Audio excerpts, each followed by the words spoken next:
Bonjour chers amis. Alors j'ai le temps maintenant, vu que j'ai une équipe qui m'a courageusement accompagné sur les routes de France. J'ai le temps d'enregistrer des vidéos un peu tous les jours, des vidéos courtes qui permettront aussi des vidéos plus percutantes, quoique beaucoup sachent parmi vous que j'essaie d'être percutant. Question simple, chers amis. Je ne suis pas là pour vous braquer, vous froisser, vous perturber dans vos certitudes, vous le comprenez bien sûr. Mais pensez-vous très honnêtement qu'une pétition va faire reculer Macron? Est-ce que vous le pensez dans votre fort intérieur? Ou est-ce qu'en fait vous avez simplement décidé d'être lâche et de dire je signe la pétition puis après j'attends que ça passe? Est-ce que vous pensez encore que les manifestations vont faire plier le pouvoir? On y a tous participé et on sait bien ce qui se produit. Le pouvoir fait en sorte de nous asphyxier. Bon. Pensez-vous qu'une banderole dans le ciel, même si c'est une initiative très courageuse, très percutante, très pétillante, fasse plier le pouvoir? Ce pouvoir est en place depuis 250 ans. 234 ans pour être précis. Vous croyez qu'ils vont abandonner le pouvoir? Peut-être qu'ils vont lâcher du lest avec un de leurs représentants. Mais il y a d'autres agents qui sont prêts, quoi. Derrière Macron, il y a déjà Philippe qui est prêt et d'autres qui se préparent avec leurs dents longues. Donc vous croyez que tous ces gens-là, et surtout les intérêts qu'il y a derrière, les intérêts spirituels, la contre-église, les intérêts même plus macroéconomiques, mais méta-économiques, mondiaux, vous pensez que tous ces intérêts, cette collusion d'intérêts spirituels, économiques et derrière politiques, vont lâcher la France juste parce qu'ils voient une banderole dans le ciel, une pétition, même un parti politique qui va sur un plateau dire c'est pas bien ce qui se passe, il faut faire le Frexit? Franchement, chers amis, réfléchissez. Nous sommes les acteurs de notre temps, avec nos propres vicissitudes, nos sollicitudes, nos enjeux. Les enjeux qui étaient ceux de nos anciens, ils ont géré comme ils ont pu. C'est à nous de le faire. Donc vous êtes dans un monde beaucoup plus complexe, beaucoup plus interconnecté, et qui justement, du fait de son interconnexion et de sa complexité, recèle des difficultés, mais aussi d'extraordinaires opportunités. Nous avons l'extraordinaire opportunité d'avoir une interconnexion et une communication de capacité virale très puissante, si on partage des vidéos comme celle-ci par exemple. Je vous le demande, comment pensez-vous arriver, si vous le souhaitez, à mettre dehors un pouvoir noir, un pouvoir qui nous a placés sous servitude depuis plus de 2 siècles? Comment pensez-vous le faire dégager si vous ne vous organisez pas? Comment pensez-vous faire? Ça ne marchera pas. Vous devez disposer d'un réseau logistique. Vous devez disposer de finances. Vous devez disposer d'appui. Vous devez disposer de plein de choses pour vous organiser durablement avec à la fin une expression politique. Mais le problème, c'est qu'on inverse les choses. On dit l'expression politique est tout. Et vous avez raison de dire ça. Vous avez raison de le dire. Mais l'expression politique n'est rien si elle n'est pas organisée. Si elle n'est pas financée. Si elle n'est pas intriquée, maillée avec un réseau de résilience économique et financière. Ça ne marche pas. Donc l'étape numéro 1 que vous connaissiez dans la structuration était le franc libre. Vous l'avez bien compris. Le franc libre est suspendu. Donc pour l'instant, je n'en parle pas. Je n'en fais pas de promotion. La seule chose que je puisse vous dire, c'est qu'enfin, la Banque de France nous a répondu. Et elle a fait une réponse ni oui ni non. Donc ça veut dire qu'une porte est ouverte. Donc on va pouvoir s'engouffrer dans cette porte, répondre à toutes les exigences réglementaires, légales, administratives de la Banque de France, de la CPR. Nous souscrirons à tout ce qu'ils nous demanderont. Comme d'autres monnaies locales complémentaires qui ont souscrit à tout ce qu'a demandé la Banque de France et ils ont eu gain de cause. Maintenant, l'étape numéro 2, l'étape numéro est de la structuration de réseau. Et cette structuration de réseau, elle passe par des activités humaines réelles. Pas de rester chez soi, d'attendre que la CAF ou le RSA y tombe et de mettre un pouce bleu à la vidéo. C'est pas ça l'activité humaine réelle.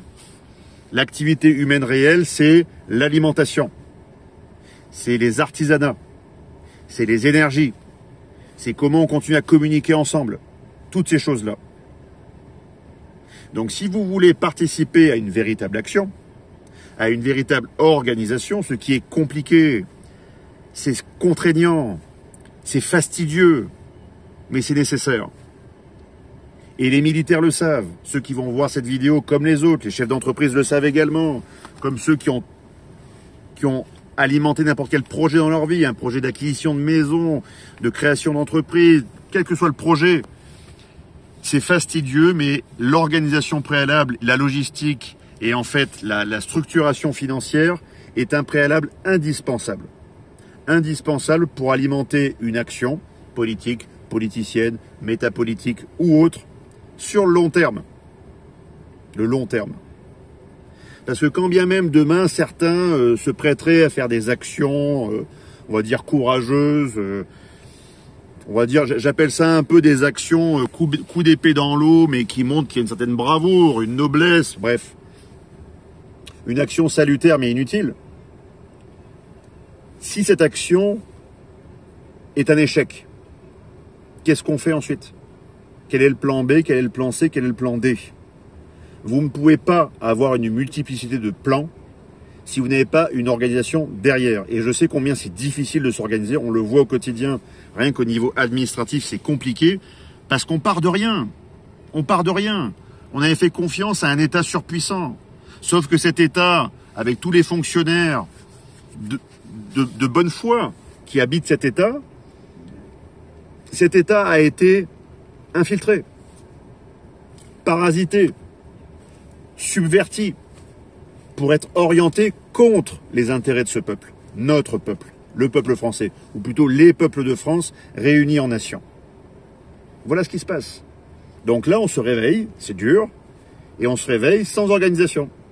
Alors on fait des associations à gauche, à droite, des pétitions, des manifs, ça c'est bien, c'est super bien. Ça montre déjà qu'il y a une vitalité. Super. Maintenant, allons-nous avoir l'esprit d'organisation, l'esprit de mutualisation, l'esprit de juste place. Chacun doit prendre sa juste place.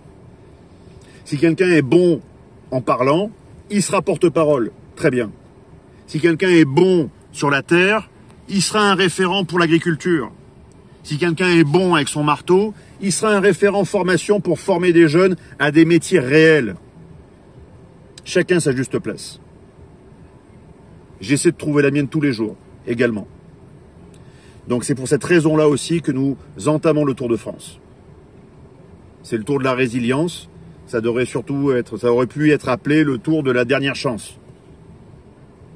Le Tour de la dernière chance.